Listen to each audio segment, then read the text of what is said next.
You ready for this? Oh my God. We're in tune, Ben. We are the biggest clowns right now. In a room of two people, I've embarrassed myself. I don't know what we were I don't know what we were supposed to talk about, but so much has happened this week that I feel like we should talk about that instead because it's kind of hot now. And actually, for one of the stories, it just happened yesterday, and the fallout is kind of happening now. I'll say I've watched a lot of shit in the last week. Yeah. I also read a lot of comics, all this other crap. We don't really talk about comics ever, but we should. I watched this movie last night I think it was called Spark, and it was the new Amazon movie this week or whatever, and it had Kate Beckinsale in it, and she's like 48 years old now, and she is still so fucking hot. Yeah, she's got blonde hair in this thing. She's on point at all times. Movie's retarded. It's like she's got like this weird brain chemistry rage issue thing going on where like she can't control it, and then she becomes a murderous like person, and they try like over the years like the governments try to work with her and the military and this that, and the other, so and to like kind of like have an outlet for some of it. She was learning like how to fight and do this and do that, so like she's a killing machine now, and they've rigged her now. She's rigged up with like this vest with it's almost like a suicide bomber vest because it has a wire that goes down to her hand and a button that she pushes, and when she starts to feel like she's like can't keep her shit together and she's about to snap someone's neck, she shocks herself with it. And it's this whole movie. It's got Jai, what's his name? Jai Courtney? Yeah, the Boomerang, Captain Boomerang guy. Boomerang. It's got my favorite. Who else does it have in it? Oh, it has the guy from Ant-Man, who's the guy that married Ant-Man's wife. Bobby Cannavale, I think his name is. He's a really good actor. And it has I can't remember anyone's name. Tucci in it. Oh, Stanley Tucci. Yeah, and like some decent people in it, but the movie's I feel like half of these Netflix movies and Amazon movies, they're just buying shit that all the studios passed on. Yeah, this is just content for them. You know what I mean? And they've packaged it in a way where it's just like, yeah, it's going to be one every week. So there was some cool like fight scenes in this, and there was some cool ideas, but like basically the writing is kind of shit. But it doesn't matter because next week there's going to be another movie to see and talk about. No, it doesn't matter because there's plenty of Kate Beckinsale to look at. And like, she's hot, but I was laughing though. And like, there's one big fight scene in the movie, and literally, I don't think they made even an effort to do a close up to show that it's her, like a face shot. It was like, I don't know if it was her or not through every cut because you never saw her face. It was just the blonde hair. And like the creative angles that would make you think it wasn't her. I felt like that was a waste. Like just cut some close-ups in with her face in it, throwing a punch or something. That's why I was like, this movie's not. This is why people passed on the movie. But man, I was fine watching an hour and a half of a mediocre movie because she was in it. Just like chef's kiss. Dude, I literally Googled it. She's 48 years old. I was like, oh my God. There's a few. Usually they look like howler monkeys by the time you're at that age. Jesus Christ. Well, as far as the comic book movie world is concerned, well, I would like to devote most of the time of this to Ghostbusters. Well, there's two things I think we need to talk about before I know what you're bringing up. Happened. I think the Ghostbusters trailer, and we got to talk about Masters of the Universe. We haven't talked about Masters of the Universe. Oh, that's right. Okay. Yeah, you're absolutely right. Let's go to Ghostbusters first. All right. So finally, we saw. I feel like they gave us too much of the story in this thing. I feel they only gave us too much if you are like that Ghostbuster if you're fan. Smartened up. Yeah, If you paid attention and if you're the quote unquote real Ghostbusters fan, yeah, that trailer seems to have given away too much. But also, I realized much later because I know the casting and I know who's supposed to be in the movie because when they were filming, you'd click on stuff. Who's supposed to be in the movie in what capacities though? So is this kid Ghostbusters through 99% of it? I see. Here's the thing. So do yourself a favor. Go watch the trailer. Yeah. And 2.5 minutes. Pause, in fact, I would stop, go watch both trailers, then come back because basically what we're going to jump into is we both have a theory about how this is going to play out. We haven't talked about it either. We have not. So, you brought it up, so I want you to go first. Okay. So, from watching the footage, I saw one or two things. It was a Walgreens or something where it looked like one of the dogs from the first movie. That's the correct. Gatekeepers or the Keymaster, Gozer or whatever. I forget the names of everyone. Where it crashes out of the window and kind of skids and then starts running towards the person running away from it in the street. There's another shot in the movie where it looks like Zool is crawling out of the pit. They barely show you. There's something that starts crawling out. You see a hand? It reaches out. And part of a head. But it looked like the hairstyle. It did. And it looked kind of like what they were wearing in the original movie. So, and we saw Slimer. So that led me to believe that what the original Ghostbusters did, this is like, what, 30, 40 years after the original? Like 30, 35, yeah. Maybe this is even set in the future, so it's longer, because it seems like this kid is not next generation Ghostbuster. He's like the grandkid of Egon. He's not Egon's kid. He's like the grandkid.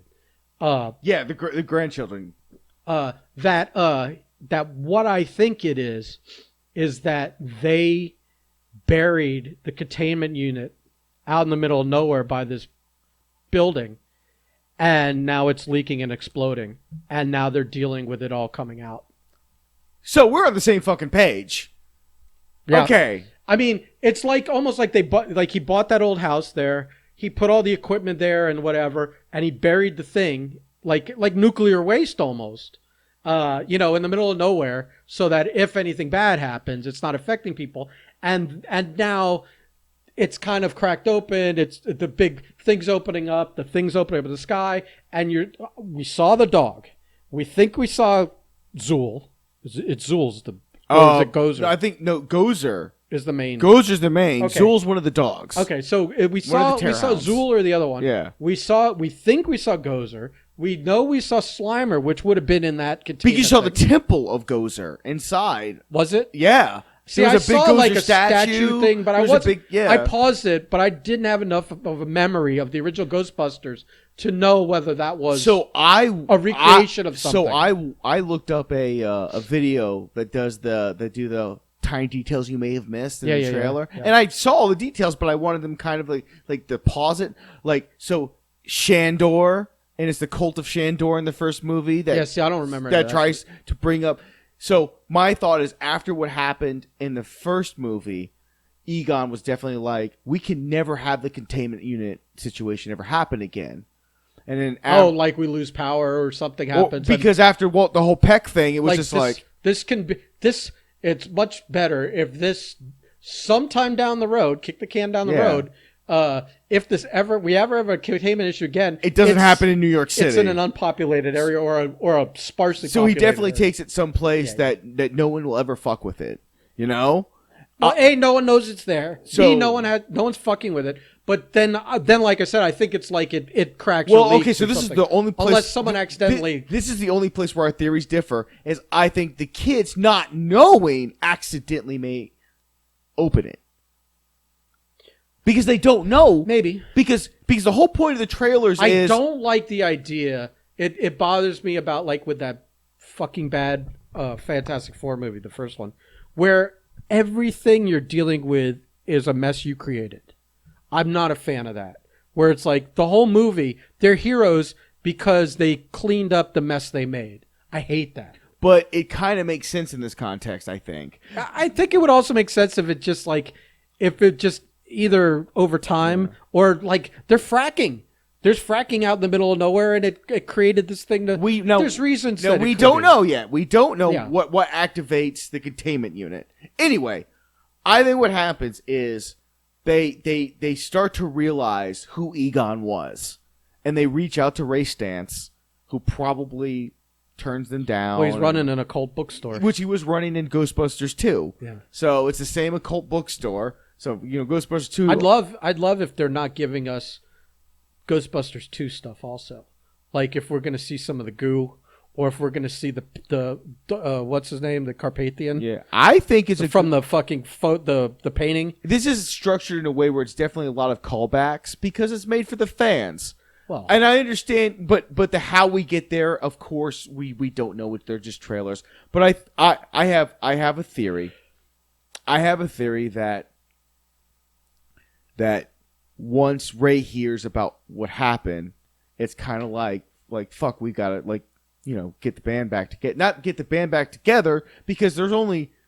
Well, see, I think Peter Venkman's a ghost. But I think we're both operating off of like rumors from the internet on that. And but see, there were so many different scripts throughout the years. But I remember the one prevailing thing when it's probably Aykroyd and Ernie Hudson. But when Aykroyd tried to make this movie like 5 or 6 years ago, before they ended up making the 2016 movie, he had a script. He was going to make the movie, and Bill Murray wouldn't do it. Yeah. Now, what changed his mind is anyone's guess. He's fucking Bill Murray, and there's enough information to us to know he's a lunatic. I think maybe he's later in life is like, well, he patched things up with what's his name before he died, like Ramis? Almost. Oh, was that the whole thing? Was they were having they patched that's something right, because up. they still hadn't talked since the fucking 80s. Since I don't know what they last worked on. That was like maybe a Groundhog Day type of thing or something like. I think it was they had around a there. Falling out on something. And they hadn't been Groundhog Day. They hadn't talked, and then he was dying, and he literally almost like on the deathbed visited him.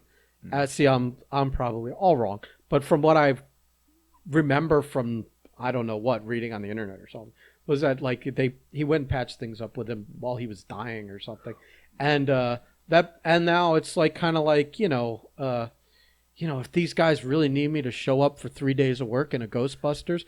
I could throw them the phone. I think Sigourney Weaver, because I know Sigourney Weaver's in it too. Is she? Yeah, she's going to make an appearance. So I think it's one of those things where these are all, and the rumor is that Rick Moranis is making an appearance because we've only seen in the trailer we only see Annie Potts and hear Aykroyd. So other than seeing them in the YouTube. So video. I have two versions of this of my thought. One is the Terror Dogs go back out and find their original hosts, and that's how we get those appearances at the very end of the movie when it's all said and done.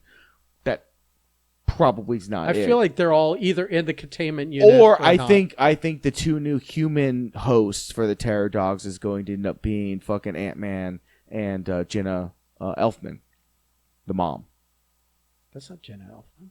I thought, wasn't it Jenna Elfman? I'm pretty sure it's not. I'm like 99.9%. Oh my god, who the fuck is it now? Because now I kept thinking it was Afterlife cast. Hold on, it's right here. please. She's in like The Walking Dead right now. I don't think, or Fear the Walking Dead or something like that. I'm looking at the cast list here, and I'm just like, holy shit, this is. I don't think it's Jenna Elfman. It's some other. She's not. How is she not on the cast? A blonde lady. I don't get their mom. Their mom is not. Oh, maybe. It's like Emily Van Camp or something. Like, I don't think it's her either. No, it's not Emily Van Camp. But she looks more like her than Jenna Elfman.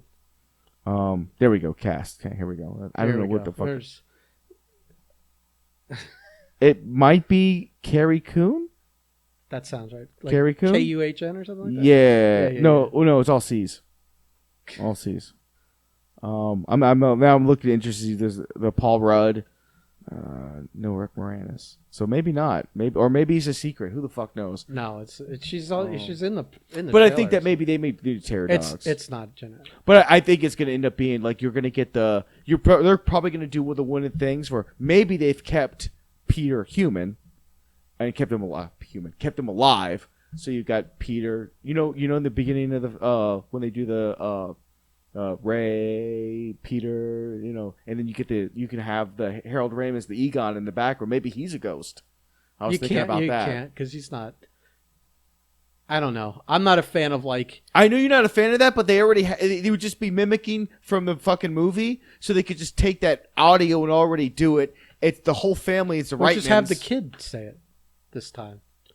Maybe the kid. I mean? Yeah, that would be cool too. That would definitely work. I have a feeling those kids look like they're like a chip off the old block. Like it looked like all those modifications weren't, like the thing that swings out. No, they had that. The toy had that. Oh, did it? Yeah, the toy had it. See, I'm like, and I don't know. I don't think they ever used it in the movies. They used it in the cartoon a lot. All right. So I watched the cartoon. Okay, well as a that's kid. cool. Yeah. I like that. Well, Reitman's kid directed. Exactly. This, so they kept it all in the family, which is why I'm like, oh, Harold Ramis' appearance as a ghost seems to be like I don't. But it might be more. It might be more like special moment. Doesn't serve a purpose to me. Now looking at his grandchildren, him and Annie Potts definitely fucked. Well, Is she the mom? The grandmother? Is she? That's what I'm thinking, man. Just because she was there talking, doesn't mean anything. She could just have been like. But Natalia was just like, wait, did they date after the movies? I'm like, oh my god, I didn't even think about it. But there was that. I thought she was with Harold Ramis. No, she was with fucking Honey, I Shrunk the Kid. I mean, not Harold Ramis. Yeah. That's what I meant. Rick Moranis. That's what I'm saying. So I couldn't think of his name. Yeah. Yeah, I thought they were. Yeah, they had a little romance angle, but it's fucking Egon, man. You say that like that means something. Like that has any weight with me. Fucking Egon, man. While we're on Ghostbusters, because I guess that's pretty much it. But I caught the all women one the other day again. I've never seen it. It's worth seeing just for Hemsworth. Hemsworth is fucking hilarious in it. Like every scene he's in, I think he steals the comic moment from 4 professional comedians. Yeah. Like I think he just steals it. Other than that, it's not a terrible movie, but you're in the shadow of those especially that first Ghostbusters. It doesn't even come close. So I guess moving on, unless you have something else to add. Oh, on the Ghostbusters side, no, man. I'm really looking forward to it. Yeah. What are you doing over there? Something came out about fuck. I'm trying to remember. I was just, as you were talking, Taika's next film project.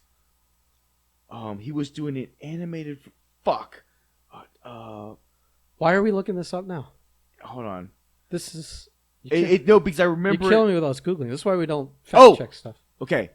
So he was going to do an animated Flash Gordon movie. Yeah, but he was tied to like Akira too. But it was announced today. It's now a live action movie. Mm-hmm. So after Thor, he's doing fucking Flash Gordon. I guess if you could do Flash Gordon, you want to do it clowny and campy. What are the odds Chris Hemsworth is fucking Flash Gordon? I don't know. I don't know. I would highly enjoy that. I don't know. It's a good question. But anyway, so I was just because I had just seen that pop up. Yeah. So what do you want to talk about next, huh, buddy? Oh well, let's go to Motu. Masters of the Universe. Okay. Yeah. I'll let you take the lead on this one. So I was just a little too late for Masters of the Universe as a kid. I did watch it, but it was never my thing. That said, I fucking obviously, as a child of the 80s, know the mythology and all that nonsense, even though it's not burned in my brain like Transformers is, and I can't recall it as such. When it gets reintroduced to me, I go, oh yeah, that's right. Okay, well, cool. Same here. I'm even older. Yeah. I had even less interest in it, but I saw bits and pieces enough to know what's going on. I don't need, So, I will say this. The first episode was holy shit. You finally see Skeletor and He-Man have their big fucking clash. It treated the first half of the first episode as the wrapping up the main run of the original show. And it doesn't end like you think it's going to end. Everyone dies. Well, He-Man and Skeletor die. And that's kind of, at that point, if you are a hardcore Masters of the Universe He-Man fan, is where I guess you lose your shit. Because you're like, what? And then Teela goes, you fucking bastard. And you're like, that's your reaction? And then from there, it's going to be on how you feel about how they give you the lore. They give you characters that were always meant to be but never were. They respect all the elements of the He-Man history, its lore, and the things that happen. They give a lot of characters a lot of development that they never bothered to do. That would never have the opportunity to. I don't know how many. Did we ever look up how many episodes of the original series there were? But let's just say it was like 80 something probably. Yeah, let's just say it was like Transformers was like almost 90. So yeah, I would say it's in the 70s or 80s. Yeah, that like. Yeah. And let's be honest, what was He-Man? A very formulaic cartoon meant to end with He-Man defeating evil. Wash, rinse, repeat. Yeah, it's wash, rinse, repeat. It's very episodic. What we got instead was someone's idea of what happens when Skeletor and He-Man are done fucking fighting. And it was fine. The story was fine. I highly enjoyed it. I really liked delving deep into Eternia, delving deep into all the mythology and the Thor, and you just get to see, I mean, seeing pre-Eternia was fucking awesome, and all the He-Man that came before. There was really, really fucking cool aspects. Kevin Smith did a really good job exploring the universe and giving these characters their moments. However, he checked off the box of all boxes, of all the woke boxes in the world, and that pissed fucking everybody off because it was the Teela show. I don't care if you liked it or hated it, it was the Teela show. Guest starring Evil Lynn, and I don't think she got much more spotlight than it was. It may have felt like the Teela show to you. But if you watch those again, I feel like it was definitely more of like a group quest thing. No, it was. It was, but she was the leader. It just happened that it started with her, so as you pick people up along the way, she was the leader. She gets less spotlight. And the journey in the story is hers. Because she's the one who was pissed off that she was never... And that was another thing. That was the thing that got me. Prince Adam dies. She's the closest person. She personally watched him die. How nice was it? Like, I've only seen the original show in this, not the in-between cartoons that some other people did. But how nice was it to have a physical difference between Prince Adam and He-Man? It was almost jarring. Because that was the big thing about the show. That's the idea. It should be like Billy Batson to Shazam. What everyone's anger initially was, how did Sheila not know? And obviously, the show crafted like, well, he's almost a completely different person. This isn't Clark Kent with who just lunches over, Yeah. Like, who's this giant 6'4" monster man who's right. Every time I bump into him I hurt myself. It can't be Superman. He's got glasses. He's got glasses and his hair's combed different. So no, the show took care of that by going like, because that was everyone's fans like, well, they're the same person. Teela. No. They treated that very well. They made it seem like when it happened, even the king was like, how the fuck? Yeah. It helps sell it much better when they literally look like two complete. It's like Danny DeVito and Arnold Schwarzenegger, twins. I have two problems with the next two decisions that drive the entire course of the rest of the show. And that is Man-at-Arms being banished, which at the time I was perfectly fine with, but you would feel a couple of years later the king would be like, oh, I totally overreacted. But you banish him, then you time jump, and then he's involved anyways. But here's the thing, and here's the thing they did with him. He's like, I will not get involved, but he involves himself obviously anyway.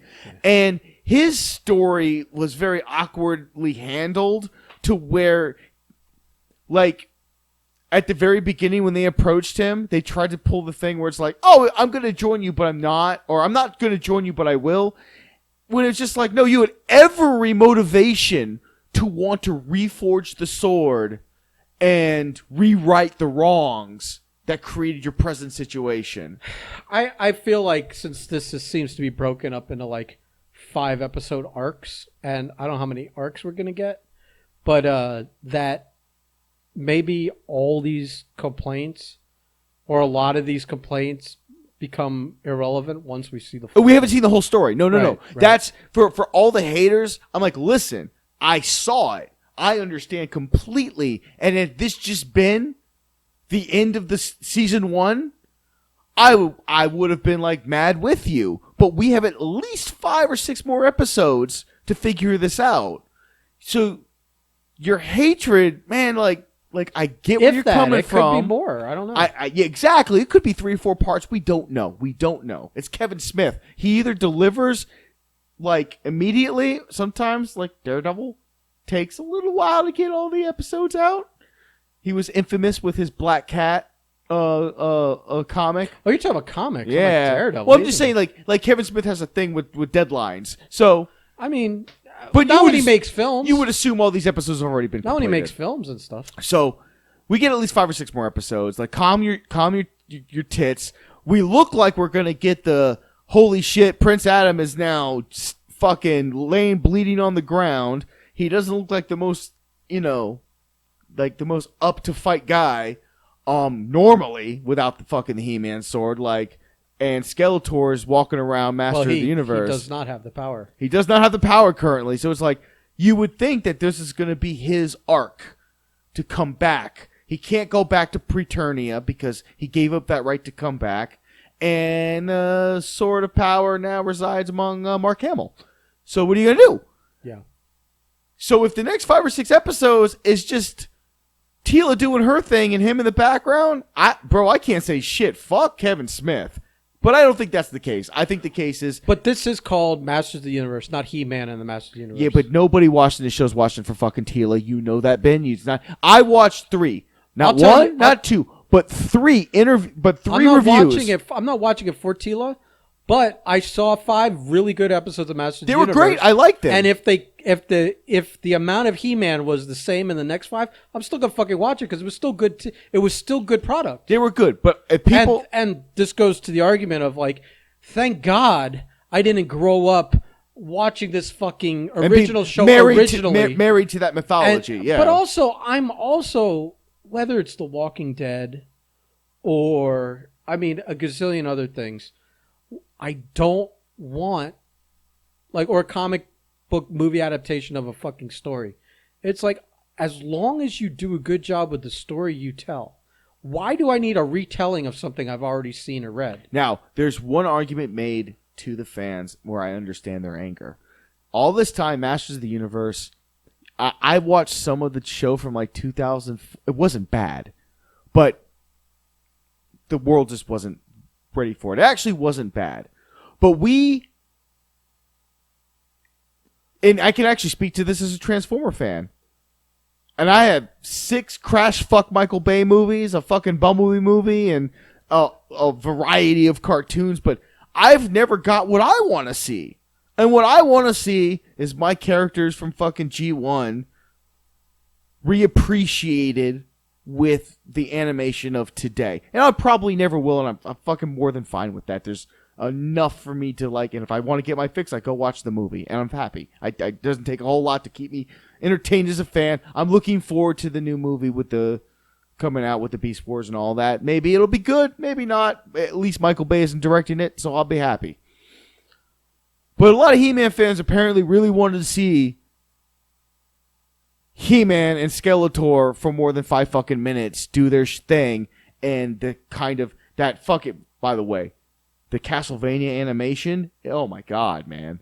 The show's good, but the animation is beautiful. And it really, really, really made a lot of the more fantastic elements of that world pop. I think they were conscious about getting things right in terms of what has been established before. Like, you can't do this. Like he mentioned something about like, oh, this early scene you can't do because she can't be out of the castle, the enchantress. She can fly around, but not in her human form. She has to be in the castle. Mm-hmm. So they had experts like keeping them on track about all the fucking things that have been established. They respected the shit out of the lore, and I appreciate the fuck out of that. They dug up all these cool characters. Some of them were just a toy. Some of them were just a drawing. Some of them were... a lot of the Preternia ones are just early concepts of He-Man. But also we got, like, most of the mainstays. You know, you had Beastman, you had Man-at-Arms, you had... I love Beastman. Merman was cool. Oh, yeah. I think all that shit was so cool. You got Skeletor and He-Man. You know Merman was Batman, right? Yeah. Okay. But I don't care. Like, voice actors, I don't care. You're never going to get me excited about voice actors. Boo. It's a fucking cartoon. I don't care. But I feel like on the other side, they were like, yeah, we're going to respect all this. We're going to basically conclude 70 episodes of Wash, Rinse, Repeat. You get Skeletor and He-Man finally fight. We have a winner and a loser. And then they kind of like both are out of the picture. And you then now that that's all out of the way, and we can say, all right, time jump us 5 years. Now, how can we play with these characters? And it's like, I enjoyed all now of it. You could get like, I'm just talking. And then I'm not arguing with you. I'm just saying. And now it's interesting to see the creative ideas people come up with these characters moving forward. I don't care. I don't need them to be stuck in the same position from the 80s. That they're still doing this, and they're still like, yeah, give her a fucking side cut and give her this and give her a girlfriend and whatever. We're moving on. That girlfriend character could have fucking lived or died. I could given a fuck less about her. That's fine. They don't all have to. They don't all have to be substantive. You've never seen a character more just checking a box more than her. Well, she was one that they basically created from scratch. She existed, but had no. There was no focus on her at anything. Yeah, she just collected. She checked a woke box. That's all she did. It's fine. I understand. But I don't care. Yeah, I don't. They don't all have to be super important. Maybe one of the main characters' girlfriend should be more important, and maybe they will be moving forward. But I think here's what she served to be. She served to be us in this new world moving forward, or me maybe not having ever seen the original. She's asking all the questions and being explained everything and she's being thrown in the deep end in the show, asking the questions that we're asking I can understand and getting the answers, having that purpose. So that she served that tool, which is valuable. Yeah, which is something Kevin Smith does a lot in his movies. And then like the character evolutions, and you think Evil Lynn is coming around, and then as soon as Skeletor pops by the way, that's the most 80s villain shit ever. Peace out. I was just starting to like you guys. Peace out. Most 80s villain shit ever was Skeletor just chilling inside her fucking orb all this time. I like killing characters off. That was a thing. Fucking a lot of characters died in this. Again, I was like, because I've watched some stuff. I watched some of Kevin Smith's stuff. And he's like, when he was talking to the guy at Netflix who worshipped the show growing up and was in charge of hiring Kevin and working with Kevin on it, he wasn't the Mattel guy or Hasbro. Which one is it? Mattel. It's Mattel. There's a Mattel guy that was also working with them, but I think this was the Netflix guy who, like, this thing was his life growing up. Like, it's his favorite thing for childhood. That he said, when I was a little kid, I always believed that there were stakes to this thing, but then no one ever died. And now growing up, I'm like realizing, like, like I said, the Watch, Rinse, Repeat thing, the G.I. Joe Transformers thing. Yeah, that's right. They never did that because once Prime died, G.I. Joe had already completed its run. I think they never did that. I think from what I remember Kevin Smith saying, it was like he just wanted there to be stakes involved. Yeah. And I think that makes the show much better also. Because that was I forgot, because all the shows before up to Transformers and G.I. Joe and that part of the 80s, all those shows, no one ever got hurt. Prime dying changed the whole game for cartoons. You know which character I actually liked a lot was this Triclops? That was Henry Rollins. I loved it. I love Henry. Henry Rollins is a favorite of mine. Voice or whatever. It still just popped me that he was the voice. I loved every time that I came around and he was. But I liked that. I like the idea of magic is dead. Yeah. And this guy's it's all about computers, technology and stuff. It was kind of a cool idea because he's basically representing the Elon Musks, the Jeff, but Bezos. more like culty and yes. like a religion of a religion of technology. If it was a religion, if it was Scientology instead of a fulfillment centers. Little Borgy, a little bit of Borg in there, all that kind of stuff. But I thought that was a really interesting character. I liked the ships and how the spinning aspect of it looked really like computery, which I think helps sell it being technology. It was like, when you see computer animators opposed to drawn animators. I respect the fact they straight up just used vehicles from the fucking toy line. They had to. Yeah. They didn't try to make them make sense or not. And that's been the downfall with the G.I. Joe franchise. Just make it as ridiculous as it was in the show, and people are going to love that. Yeah, for the movies? Yeah. I mean, vehicles and they stuff. They kind of did in Retaliation. That fucking big-ass tank that Rock was on. I think they learned their lesson. I think like a lot of things, like you look at Snake Eyes failed. You look like the X-Men, and you're like, oh, we can't have them in the silly colors or whatever. They got to be in bondage leather fucking jumpsuits. And then Marvel goes, no, you don't. Yeah. And now you're seeing G.I. Joe's like, oh, this didn't work so well. Let's go over the top and make everyone you're taking when you take over the top Cobra characters and then kind of nerf the edges or sand them down so they at least conform a little bit to look more like real life military stuff. You lose everything about it. So just go crazy. You're right. Yeah, I haven't seen Snake Eyes yet. I kind of am curious. Oh. I like Henry Golding. I like him a lot. It doesn't matter. We're in a day and age where you don't have to be told now that if you just respect the source material, people are going to give your shit a chance. And more likely, they're going to like it because by respecting the source material, you're giving them what they liked about the character or the event or the show.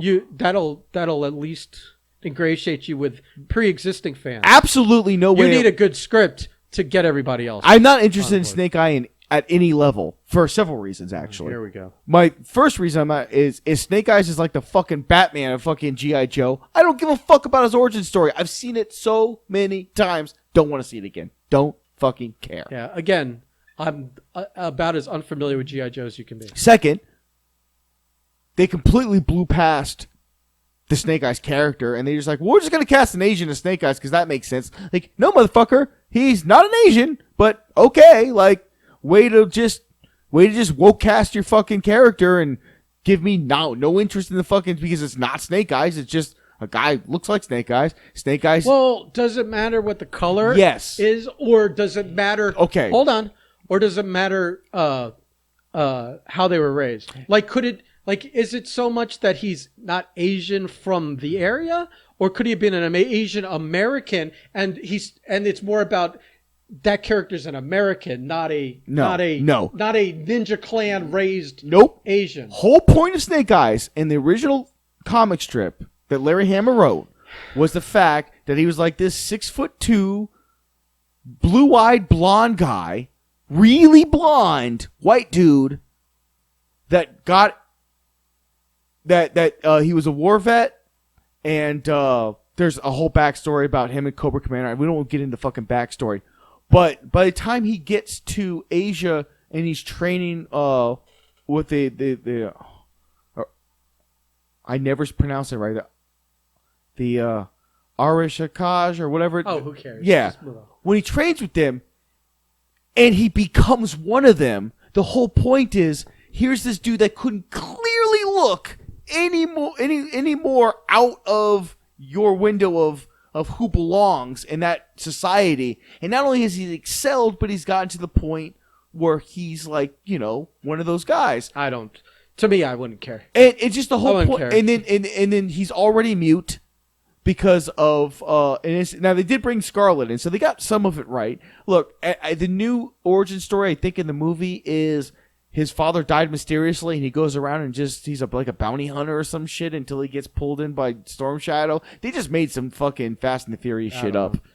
I'm not interested, but whatever. It might be a good movie. It doesn't look like it's reviewed that way, or it made the money of a good movie, but it might. I don't think anything's making money right now. I'll ask Gojo. Yeah, nobody's going to the She theaters. seems to think that enough people are going that if they'd have put her movie at a normal theatrical run, no, she'd have made some money. No, you've got that all wrong. What? That's exactly what it was. No, it has nothing to do with the box office. It has everything to do with the box office. No, let me finish. Okay. It's all about breach of contract. Oh. It's all about exclusive to theater. Yes. It doesn't matter how it did. They didn't honor the contract. They put it out on digital the same time they did it. It could underperform. That's not the point of it. The point of it is we never gave it an opportunity to see how it would do in theaters only. Doesn't matter what we think it would have done. Yeah. We didn't. You breached my contract and didn't do it the right way. And she probably has zero heat with anyone at Marvel. This is all heat with Disney uppers. And I think a lot of people are like thinking there's a kind of internal thing. This lawsuit, people are trying to make it like it's a personal thing. No. And what it is honestly, that's how you do business. There are so many people that stay working for a company but have to sue for something while they're still working for that company to make sure they get it. Do you see all the people that are like, a lot, like the whole industry is like, let's see how this goes because of all the movies that have been released. They shouldn't even wait to see. They should just start suing. If they didn't renegotiate a deal, they're all in breach. Emily Blunt and Paramount because of Quiet Place 2. There was a few other people that I fuck. She's the only one that came to mind because I was like, she has a Disney movie come out like today. Yeah. The Jungle Cruise. If they didn't renegotiate with Dwayne and her, they are fucked. They renegotiated with Dwayne Johnson. I don't know. That man. I don't know. That man doesn't let money slide. Well, see, here's the thing. She did everything right. Mm-hmm. No, you're maybe before I say what they are. She didn't. She let her people handle the business end. This is all agents, players, and teams. Right now. There's no people involved in this. Agents aren't real people. No, there are people involved in this. Yeah. It's all people. Yeah, but they're not real people. You're like, I don't know where you're going with that. I'm just being a dick. I don't know where you're going with that. I'm saying there's nothing personal between the team and the player. Let our people handle it, and whatever happens, whatever's decided. It's nameless, faceless lawyers. So she made the movie. Then she obligated every part of her contract, knowing that they were going to sue over this. You can't tell me they weren't going to sue over this. As soon as they found out it was going to be put out digitally, the day and date thing. I will tell you. So she went and did all of her promotional obligations with a huge smile on her face, did all of her stuff, and then the day the movie was released, they probably filed this lawsuit. Because they were trying to negotiate, they were blowing them off. I am telling you that she probably this was absolutely what you were just saying happening up to the point of the movie's release. I'm telling you, if that movie fucking sucked blue and didn't make any money, there'd be no lawsuit. So, because she made $20 million guaranteed for that. Who cares? Movie. It doesn't matter if it sucked. It's still. It doesn't. You don't. But she still wouldn't. She wouldn't have sued if that movie blew. No. The contract was breached. Yeah. It doesn't matter whether it was good or bad. There would have been no lawsuit if that movie made no money. You say that, but you're wrong. I don't think so. You get your contract violated, you fucking sue over it. You know this shit happens all the time in Hollywood. Because you can't prove anything. I've weird it happened to fucking Scarlett Johansson, but you can't prove anything. You could all you can prove is that the average of what a fucking Marvel movie does. But I bet with all those movies, if you average them all out, you average out a But you got the pandemic. You got the pandemic. Not everything's fully open. So what?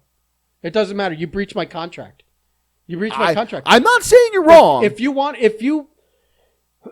I'm not saying you're wrong. You either could have released it exclusively to theaters now. You could have held it 6 more months and done it when things were, quote, all clear and whatever. But either way, you breach my contract and you have to pay now. I agree with your points. Performance doesn't matter. Performance 100% matters. No, it doesn't. Because you can't prove what it would have done. You can't prove. 100% because of COVID. No. Any other time I'd agree with you. They were not obligated to release it at a certain time. It almost didn't get released theatrically, Ben. And then they would have been in severe breach of contract. And I agree 100%. And she would have fucking sued. They probably only released it theatrically because of the contract. No, because they were fucking talking to them and they were blowing them off. They knew what was coming. What's great is neither one of us have any insider information. We're just yapping at each other. No, I've read enough to know. I read too. You keep cutting me off before I make my point. I read enough to know that her people had been asking for this and that they kept blowing her off. And now they're trying to COVID shame her. Oh, in the pandemic, she's trying to... No, fuck off, dude. Oh, Disney's 100% the wrong in this. Yeah, Disney 100%. They're trying to shame her as like, in these times, to be this and that. The Black Widow's going after the mouse. It's like, there's no these times. You could release it. You could wait to release it. Dude, this is a fucking prequel to a character that's dead already. You could release this 2 years from now. Actually, you probably... I guess you could. The only problem you would have is that Yelena would be first showing up in Hawkeye. Yeah, exactly. But so what? You'd still have the thing in the movie where you'd watch and go, oh, that's how she got up in Hawkeye. Titties. Yeah. Or push Hawkeye back. It's coming out in November. Yeah, I know, but push that back. You still have other shows. I mean, so push shit back. Disney fucked up, and I wonder if they made things right with other people. They wouldn't have done that with Robert Downey Jr. They wouldn't have done it with Chris Evans. And you wouldn't get these slanted headlines where it's like almost trying to make Scarlett look bad. Yeah, Disney would never. You wouldn't make... Yeah. Even if these were their last movies and they weren't going to come back and do more, you wouldn't fucking stick... You wouldn't stick your dick in They're doing RDJ this. that They're way. doing this with her because they know she's never coming back. Which both you and I would assume to go, that's bullshit. But the way Disney just attacked her, you're like, I guess they're done. Yeah. They've got a new Black Widow, courtesy of the movie. It's bad. It's a bad PR. It's very bad. It's very bad. You would think for one of your original Avengers, you'd go, hey man, you want an extra $20 million? Here you go. Here you go. So what? We've made billions.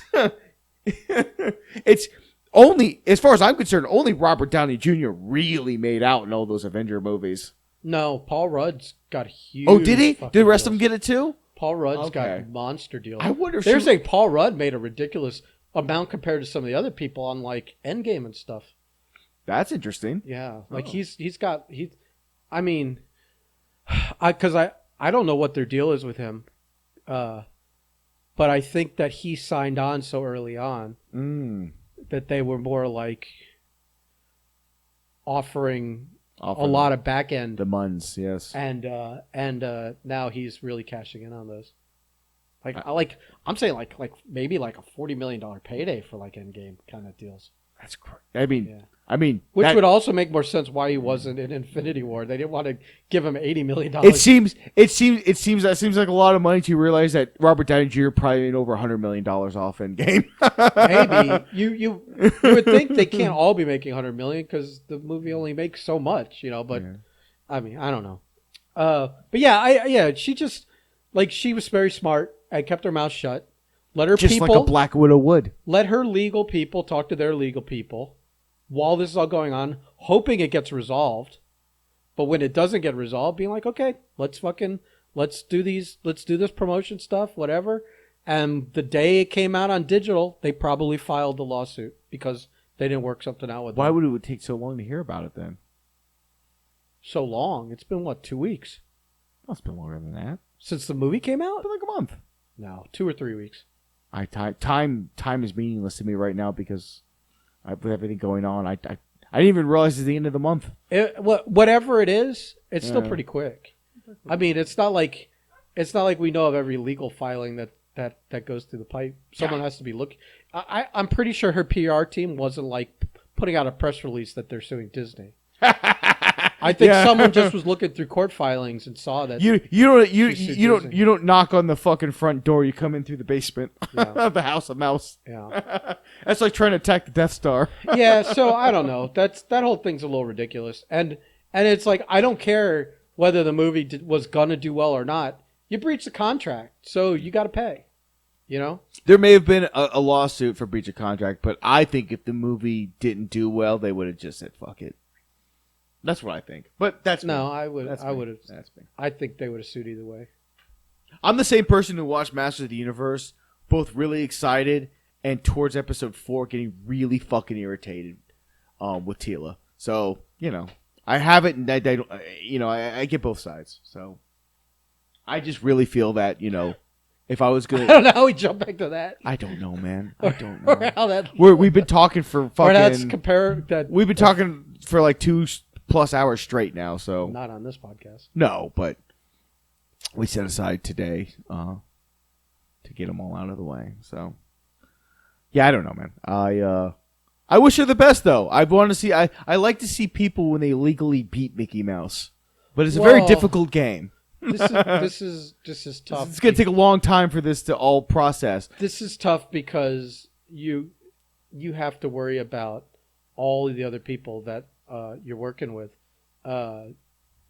You thought that Marvel had a ton of goodwill with everyone, and this could do two things. But like you said, this isn't a Marvel decision. This was a Disney. This is distribution. But it is if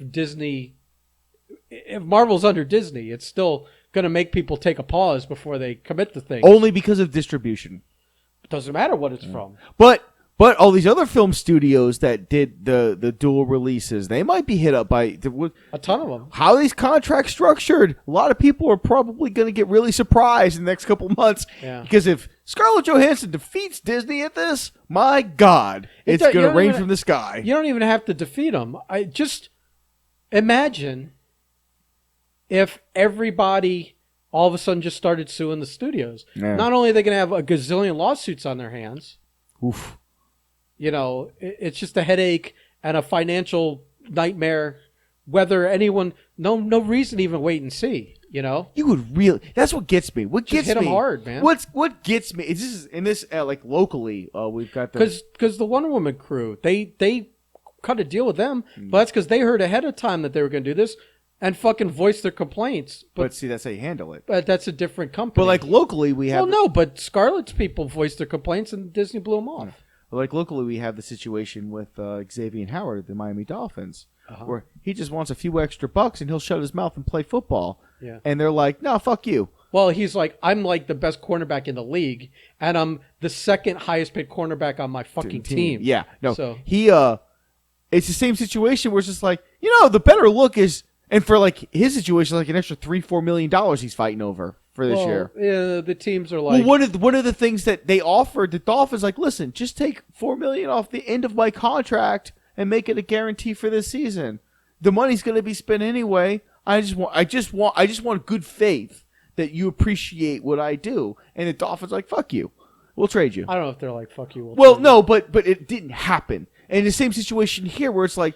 Man, Disney could have been like, okay, here's an extra couple $100 million. It didn't happen yet. Maybe but in sports, it might be one of those things where it's like, we say no until we see what you do. But my point and when you go public, then maybe My point is, 2 years ago, he negotiated, he showed up in camp with no contract and he negotiated in good faith. Or was it 3 years ago? This is not a sports podcast. But my point is...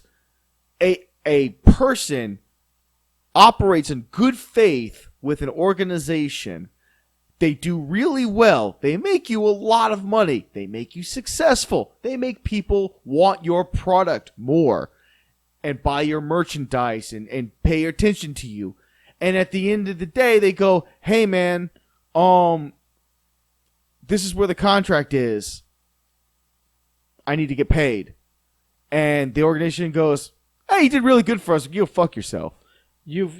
I feel like those are. I feel like you totally bungled that. One, they're not honoring the contract, and then the other with the Dolphins. The Dolphins are like, we're honoring the contract. You want to change the contract? That's fair. I got those very important two distinctions messed up in my head. It's not like totally like wiped out what was happening down here with him. It's not like Disney was honoring the contract And Scarlett said, listen, Yeah. I'm making you so much money, I want more. That's a bad on me. That's a bad on me. Maybe I should stop smoking before podcast, but I don't really want to talk to anybody when I'm not high. So I have a feeling that's a good place to wrap it up. yeah, on your I gave you guys my best. on your football analogy. I gave you guys my best. You fumbled that analogy. Oh my I God. fumbled it. I truly do belong in the Miami Dolphins. Oh, Oh, I'm sorry. August 8th is coming soon. National Dolphin Day, 8-8.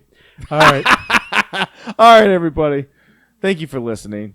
Fuck yourselves. Bye-bye. It's okay. Nobody listens anyway, Ben. I can't believe you tell them to fuck themselves. They're not going to react. I'm waiting for you to stop talking so I can record 10. Oh. Is this going to be part of the podcast? I mean, it will be now. Excellent.